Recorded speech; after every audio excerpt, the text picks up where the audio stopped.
sesar, terus katanya sesar lebih enak gitu katanya sih ya. Karena takut itunya doer.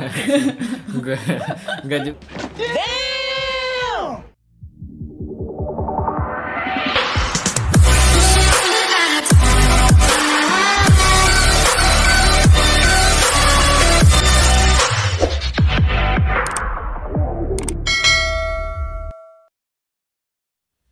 Oke guys, paginya kita itu sebetulnya periksa ya sayang ya, periksa kehamilan. Jam berapa sih ya? Jam Setengah 8 kita setengah 9. setengah 9 ya, setengah 9 kita periksa, terus jam 11 kita keluar dari rumah sakit ya. Iya, pas waktu periksanya itu dokter emang bilang kalau misalkan si adik ini bayinya sudah, kepalanya sudah di bawah, sudah masuk ke pinggulnya ya. Panggul. Nah, panggul, sudah masuk ke panggul, terus hari-harinya juga sudah tua gitu ya. Udah pengapuran. Sudah pengapuran, sudah ada tanda-tanda buat mau lahiran ya. Cuman waktu itu di waktu kita periksa belum ada tanda-tanda buat kontraksi atau apa sih ya, belum ada tanda-tanda gitu. Jadi dokter patokannya masih HPL yang seharusnya tanggal 5 Januari gitu. Sudah tenang pulang ke rumah gitu ya, kalau dokter sudah bilang gitu. Cuman saya itu kepikiran guys waktu itu jaga-jaga ya. Saya kan nggak pernah itu ngurusin kelahiran seseorang, nggak pernah ya, baru istri sendiri gitu. Terus Iyalah. iya, maksudnya kan siapa tahu adik atau mbak gitu kan, nggak pernah ikut ngurusi kayak gitu ya. Jadi waktu pulang itu di rumah mulai ada rasa-rasa nggak enak ya sama istri. Gimana sih gitu ceritanya? Mules, cuman masih bisa ditahan. Waktu itu masih bisa dibawa tidur, cuman karena datangnya tuh sebentar dan teratur, jadi kayaknya nih kontraksi beneran, bukan kontraksi palsu. Jadi pas waktu istri itu sudah ngerasa kayak gitu ya, awal-awal itu saya bingung tuh gimana nih ya gitu. Sementara katanya dokter masih tanggal 5, jadi juga kalau misalkan mau bikin rujukan BPJS nanti tanggal 5 gitu. Sudah tuh saya langsung meluncur waktu itu ya, sudah agak sore sih, jam 1 lebih gitu. Puskesmas Paskes 1 itu juga sudah tutup, sudah, tapi coba tanya di IGD-nya. Jadi katanya bidan itu untuk pengurusan administrasi BPJS itu kalian untuk ibu melahirkan itu bisa langsung di rumah sakit dulu karena kegawat daruratan gitu ya. Jadi masih ada toleransi gitu, masih ada keringanan lah, gak harus ngurus BPJS dulu. Ya iyalah, masa kita mau ngurus BPJS dulu terus baru boleh melahirkan gitu, enggak kan. Jadi bisa sih katanya bidannya. Jadi udah tenang. Pas waktu sore gitu udah sebetulnya ada perasaan wah ini siap-siap nih gitu ya sebetulnya. Jadi saya tuh sudah harus nyiapin kendaraan ya guys ya, buat suami-suami muda yang mau persiapan lahiran. Kalian harus sudah siapin tuh akomodasi buat ke rumah sakit, meluncur kapan saja, setiap detik tuh harus sudah siap gitu ya.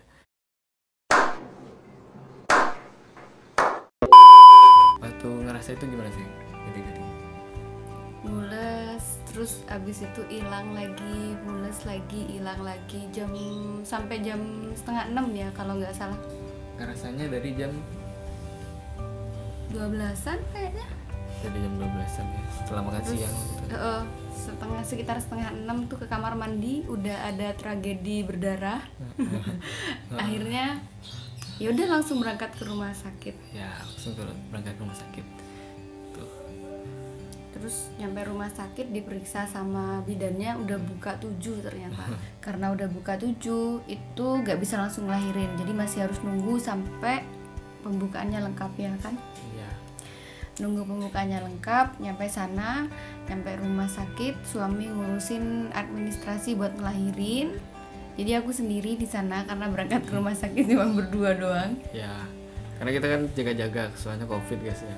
Di rumah sakit kan juga resikonya lebih tinggi buat kena COVID kalau misalkan bawa keluarga banyak gitu. Jadi cuman berdua ke sana. Jadi waktu itu langsung baru nyampe langsung depan UGD, istri di masih di ruang IGD itu sayangnya. Di ruang IGD itu diperiksa sama bidan, saya ngurusi Wirawir itu administrasi, ya seperti yang disebutin tadi, pendaftaran pasien, pendaftaran ini kayak gitu. Habis itu karena udah dinyatain buka 7 tuh udah mau lahiran, langsung dibawa ke ruang bersalin. Nah di situ di ruang bersalin nunggu sampai pembukaannya lengkap. Terus sampai pembukaannya lengkap itu jam berapa? Sekitar jam 6:30 lewat. Ya, 6:30 lewat. 6:30 lewat. Terus akhirnya ngelahirin jam berapa lahirnya ya kakak? Jam 18.55. Ya jam 7 kurang 5 menit. Oh my god! Wow! Pas ada Nisa itu. Jadi si Re lahir waktu itu banyak orang yang azan. Ada masjid azan semua. Dulu tuh awal hamil rencananya tuh mau ngelahirin sesar karena apa ya kak?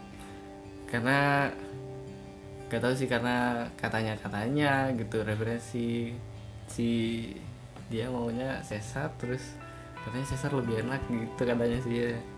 Karena takut itunya doer. enggak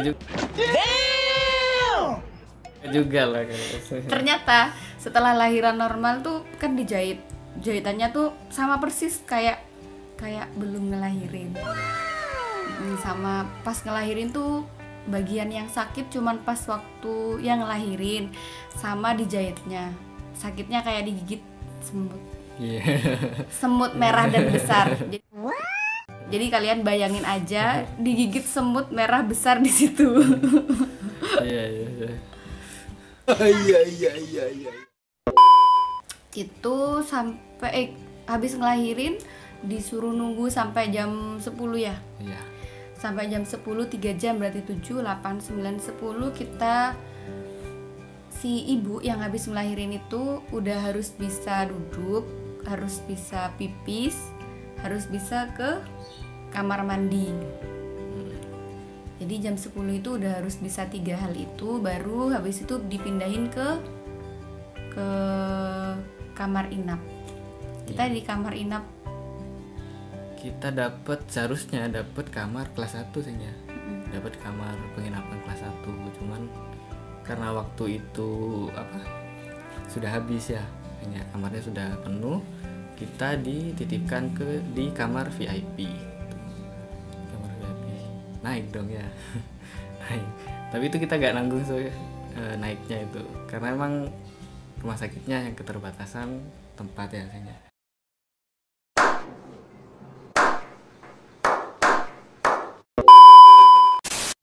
Harusnya misalkan kalau kalian mau request ke VIP dari kelas 1 atau dari kelas 2 mau request ke VIP sebetulnya harus nambah sehingga harus nambah sendiri. Cuma karena kemarin kita itu kebetulan di rumah sakit itu kelas 1-nya sudah habis, kita dititipin di kamar VIP gitu. A few moments later.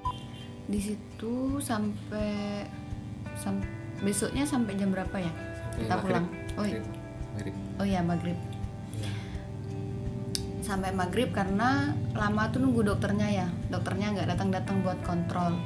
Jadi dikontrol dulu sama dokter kebesokan harinya. Baru kalau misalkan udah dinyatain sehat, administrasinya juga udah selesai, baru kita boleh pulang.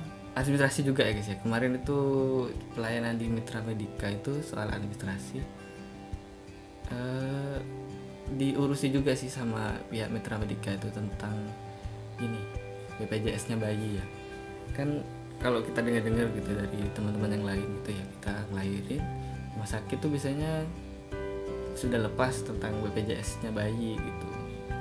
Jadi di Mitra Medika kemarin itu istimewa, kita selama perawatan di sana bayi juga langsung didaftarkan BPJS-nya, itu langsung masuk. Kita pulang jam berapa ya? sekitar jam 7 ya sekitar jam 7 ya. karena maghribnya kan masih siap-siap kita Ya, kemas-kemas.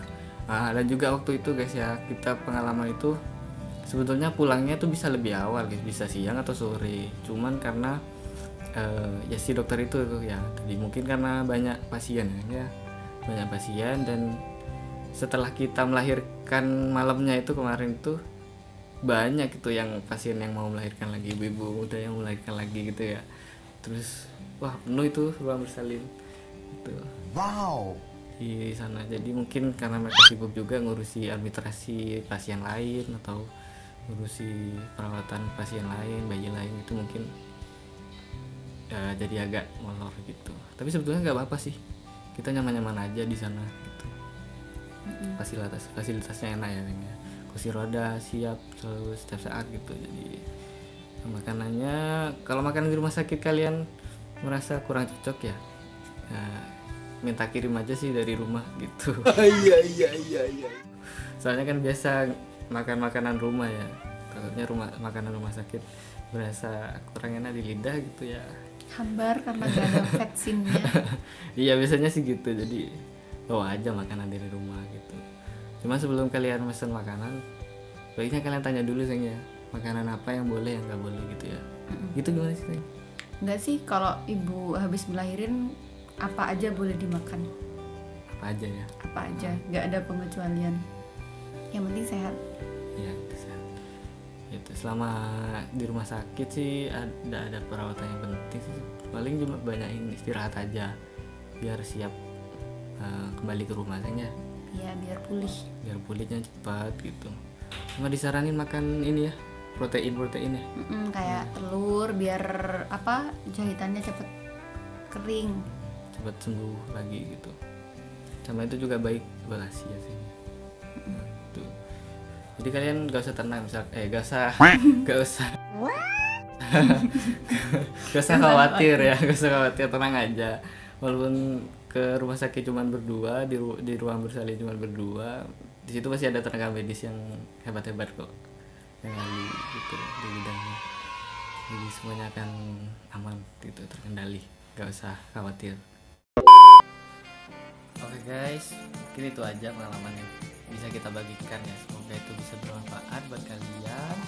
Kalau mau persiapan lahiran, intinya jangan khawatir ya. Kalau persiapan kalian udah matang, tinggal jalanin aja. Jangan lupa like dan subscribe ya. Terus terima kasih juga buat kalian yang sudah nonton sampai akhir. Sampai jumpa di vlog kami selanjutnya. Stay healthy guys. Terima kasih, dadah.